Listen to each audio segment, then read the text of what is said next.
Lance, it's been 2 years now since you confessed to doping. What's the time been like since then for you? The fallout has been heavy. I mean, maybe heavier than even I thought. And the way that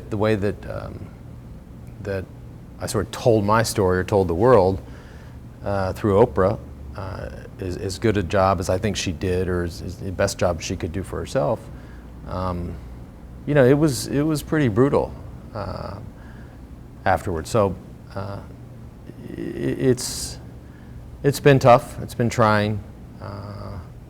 It's required some patience, but it seems like there's some light at the end of the tunnel. My biggest fear was I'd have that day where one of my older kids, my two youngest ones are too young to even know, or their classmates to know. But you'd have that day where a 13-year-old or a 15-year-old would come home and just be in pieces. Dad, I heard this in the hallway, or I read this on social media, or is this true, or yeah, I mean, that would rock me. When it comes to the doping, would you do it again? You know, if I was racing in 2015, no, I wouldn't do it again, because I don't think you have to do it again. If you take me back to 1995, when it was completely and totally pervasive, I'd probably do it again. People don't like to hear that. But that's the honest answer. Yeah, that's the honest answer. But it's an answer that needs some explanation, and it's. I mean, I look at everything.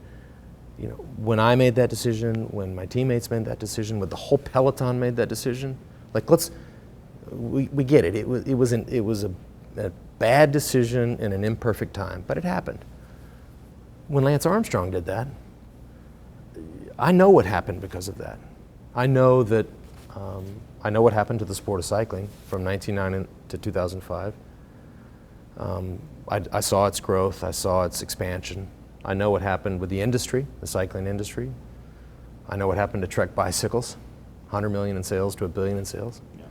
I know what happened to my foundation, from raising no money to raising $500 million, serving 3 million people. Do all those people do we want to go make a different decision? Do we want to take it away? I don't think anybody says yes. But what we want, and I mean, I don't really care what anybody else wants. I'll tell you what I would want to do, is I would want to change the man that did those things. Maybe not the decision, but the way he acted. The way he treated other people, the way he just couldn't stop fighting. It's great to fight in training, great to fight in the race. But you don't need to get in a press conference or an interview or a personal interaction and fight. I mean, I'd be fighting with you right now. I would be taking you on. You know, that's the man that really needed to change and can never come back. If you were a man on the street or a cycling fan, would you forgive Lance Armstrong now? Would you say it's time to move on? Well, that's really not fair. I mean, listen, I'm not going to lie to you. I mean, selfishly, I would say,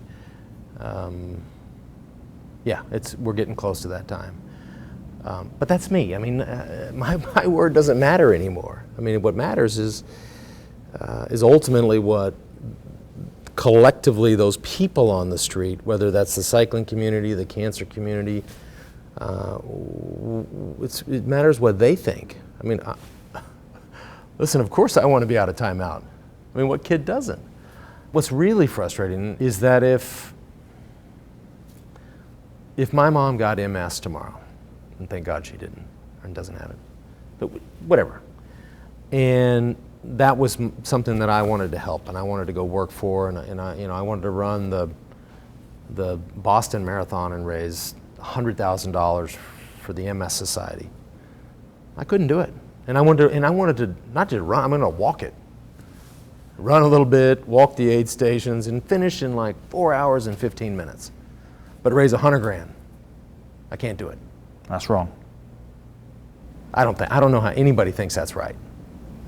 But isn't that the nature of a punishment, that it has to be a deterrent to others? Okay, well, to set an example, some would argue, and that may be at the expense of others. Nothing benefits me by going and running a slow marathon. Where are all the other players in the story? I get it. I need to be punished. But we got to look at the whole, don't we have to look at the whole play? You were the ringleader.